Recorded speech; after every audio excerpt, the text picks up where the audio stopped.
Story 1. I've been a passionate hunter ever since my dad took me out on trips every Saturday, and I thought I would pass down the same tradition to my son.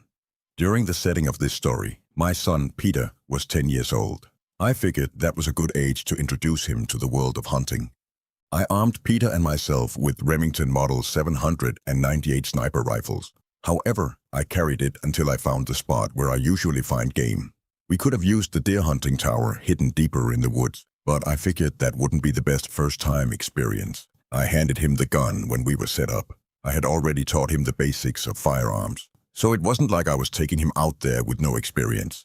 I chose to stay put the first time, as it would be easier for him, and I figured I would move up to the more advanced methods of hunting in the future sessions. There was a lot of waiting, more waiting than usual in this certain spot.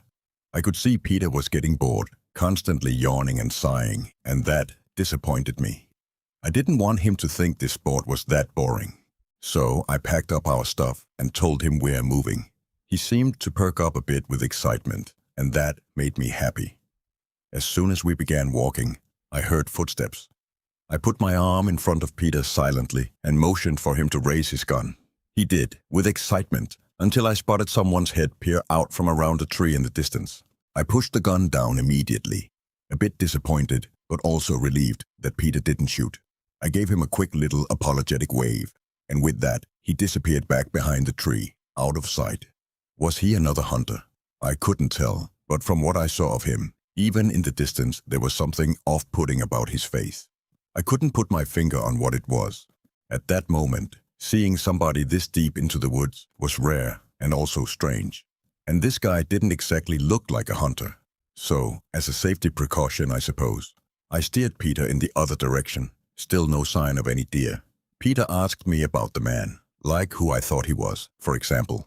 As expected, I just told him I didn't know, and I didn't think we should get closer. I didn't want to lie to him. A few minutes later, Peter started complaining that he was hungry.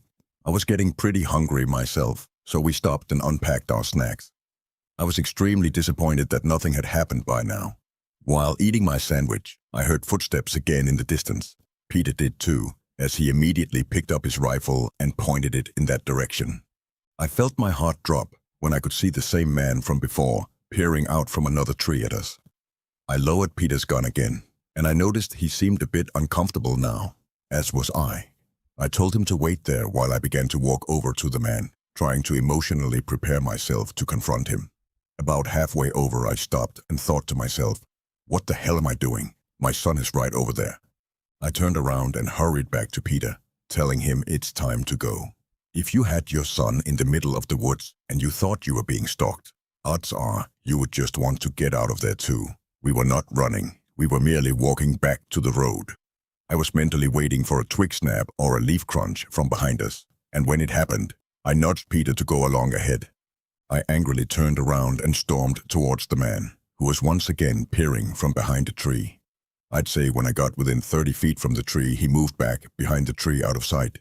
And then I heard a thud, as if something were just dropped onto the ground. I had my gun loaded in my hand as I cautiously walked up to the tree. I didn't even say a word. I don't know why. All I did was slowly creep up to the tree. And when I got there, I felt as if everything around me had completely collapsed, or rather ceased to exist. And all that I could focus on was the head laying face first on the ground in front of me. No body, just a head. I didn't even look up or around the tree to see who had dropped it there. I just fell on, sprinted back to Peter and told him to run. We made it back home safely within 5 minutes, and I made 100% sure we weren't followed. However, I stayed up the whole night keeping watch for the sake of my family's safety. I found out the next day through my wife that there had been 2 disappearances of local hunters, and that's when I called the police and reported what I had experienced. I had to, of course, play it safe for a long time, at least a few months, before taking my son out again. What baffles me, though, is how this person managed to kill 2 hunters, who obviously had to be armed with some kind of weapon. I have since resumed hunting with my son. Story 2. It was my first time hunting. I was 21, going with my friends Anthony, Christian, Tom, and his girlfriend Diana to some park in Colorado to go elk hunting. We brought 2 separate tents, relatively large sleeping bags, 2 days worth of food and drinks, and of course guns. I couldn't even tell you the name of the gun Anthony handed me. It was just a basic-looking hunting rifle. Honestly, I didn't know how I felt about the whole thing. Killing a living, breathing animal that has just as much of a will to live as me, merely for so-called fun, didn't seem cool to me. But it was like the 5th time Anthony offered, and I felt like I had to say yes. About halfway through the car ride, Anthony pulled into a lot. We unpacked the car and proceeded to hike about a mile into the woods before setting up camp. First thing after setting up camp, we all followed Anthony's lead as he proudly babbled on about hunting techniques. I wished I had someone to laugh about it with, but everyone else seemed serious about it as well. I tried busting Anthony's chops by asking him, "Wouldn't it be better to stop talking if you don't want to scare away any potential prey?" He got pissed. I could tell he took this really seriously. And from there on, I shut up. And by there on, I mean however long things were going normal. And that wasn't long. During our hunt, we ran into a rather strange group of people. 3 rather large, dirty men with long, sticky hair. They looked like they belonged to some kind of inbreeding house deep in the woods. They looked at us and sort of nodded their heads as if to say hello as we passed by them one by one. We were officially freaked out. It might sound like something that would be laughable, but under the circumstances, it was horrifying. We were deep in the woods, far from the lot, which was, for the record, completely empty. And it may sound exaggerated, but these 3 looked like creepy lowlifes who could be dangerous. Thankfully, though, they didn't follow us, which allowed us to peacefully go on with our hunt. Anthony ended up killing a deer. We didn't find any elks. We dragged the deer all the way back to our campsite. And that was actually our dinner for the night. Anthony and Tom went through a disgusting, bloody process of skinning and, I'm pretty sure, gutting the deer. But I didn't watch for more than a few seconds. Anthony made us venison burgers. He came prepared with the buns and everything. While I didn't particularly agree with the sport, I was impressed with Anthony. We went to sleep first thing at dark, with the fire still going outside. I was having a really bad time trying to get comfortable in that sleeping bag. Anthony and Christian seemed to fall asleep quickly, while I, on the other hand, had to be rolling around for at least 2 hours. I've always had a hard time falling asleep in sleeping bags. I was actually about to get up and go outside to pee when I heard footsteps coming from outside the tents. I opened my mouth to call out Tom or Diana's name, but I realized, what if it wasn't them? I laid silently and listened. In an unexpected instant, the zipper to our tent got pulled down, and I threw my head down to the side and acted as if I were asleep. There was a short pause before the zipper got pulled back up. I waited until the pairs of footsteps moved away. They seemed to be moving to Tom and Diana's tent. Then I realized it must have been them, and they must have been checking if we were asleep so they could, mess around, I guess. So I decided to play a little joke on them. I gave it about 5 minutes before I unzipped the tent and began creeping over to their tent. Then I realized their zipper was still undone. That's strange, I thought to myself. I crept over, expecting to scare the 2 lovebirds, but instead, when I got close enough, I saw 2 men inside the tent doing something to Diana. At that moment, I screamed as loud as I could, mostly out of fear, but also to wake everyone up. Anthony and Christian stormed out from the tent with their rifles. When the 2 men fled from the tent, I realized something. They were the same 2 men we had seen earlier. Tom and Anthony fired rounds in their direction to scare them off. However, something even more horrifying happened after that. After they shot their rounds, we all looked around us completely horrified, as men in almost all directions, who were previously hiding in bushes and behind trees, were taking off in different directions. We tried waking up Tom and Diana, but they seemed to have been injected with some kind of tranquilizers by the men.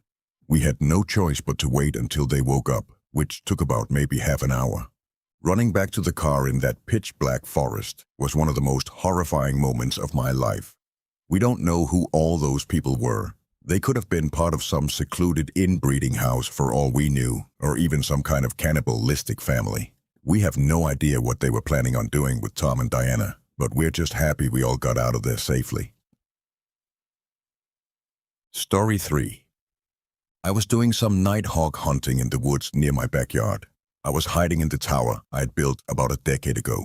In case anyone's wondering, I, of course, had a night vision scope attachment. I guess I'm what you would consider a hardcore hunter.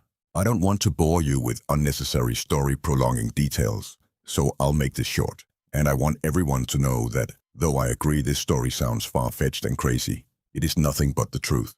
And I, in a way, actually consider myself lucky that I'll always have such a horrifying story to share. While I was sitting in the tower, waiting for movement, it finally came. I took aim and found the source, but it wasn't at all a hawk or any kind of animal I was expecting. It was a person. A man wearing all black. Black sweatpants, black shoes, and a black hoodie with the hood over his head. But that wasn't the freakiest part. He was dragging a sack behind him. My heart started racing. I was pretty sure I was witnessing this guy trying to bury a body. I continued to watch him, but then he slowed down, and I swear to God, it looked as if he turned his head up to me. I ducked down under the wooden walls of the tower, shaking in my boots. Yes, I had a gun, but just the idea of using it against a person is horrifying. I lay low, praying to God that he hadn't seen me. It wouldn't make sense if he could, though. It's practically pitch black out here. Or at least, that was my logic. Seconds felt like an eternity as I waited for the footsteps and the leaves to move elsewhere. But I didn't hear any footsteps. All I heard was the sound of a foot hitting one of the wooden planks on the ladder of the tower. I felt the entire tower vibrate and shake as there were 2 more steps moving up the ladder. At this point, I was asking myself deep down, am I going to be able to shoot someone? But for some reason, whoever was down there decided not to climb all the way up. As I heard them jump back down to the forest ground and begin dragging the sack away, I think I stayed frozen like a statue for at least 10 minutes before even peeking over the ledge again. The coast seemed clear. I had to get home and warn the police immediately. I hopped over the ledge and descended down the ladder. I turned on my pocket flashlight, which, in hindsight, was a stupid move concerning the situation, and ran back in the direction of my house. I was only able to run for about 10 seconds or so when I heard the rapid, manic footsteps crunching the leaves from behind me. I took a look over my shoulder. There he was, inches away from my face. I spun around and shot him in the shoulder. He stopped and screamed in agony, and I took that moment to finish my dash to my house. Again, in hindsight, I should have held him hostage somehow, but that doesn't even matter now. I called the police, who showed up within 15 minutes with the whole search squad, and I led them all into the woods to the exact location where I shot him. There was a faint yet noticeable blood trail spilled onto the leaves, which led past the body bag, which the cops seized, and eventually right to the maniac who was hiding under a log next to a tree. He was arrested and tried for the murder of a Japanese store owner. I don't know the full story behind it, but I do know I won't forget this one for the rest of my life. And I'll also be telling it for the rest of my life.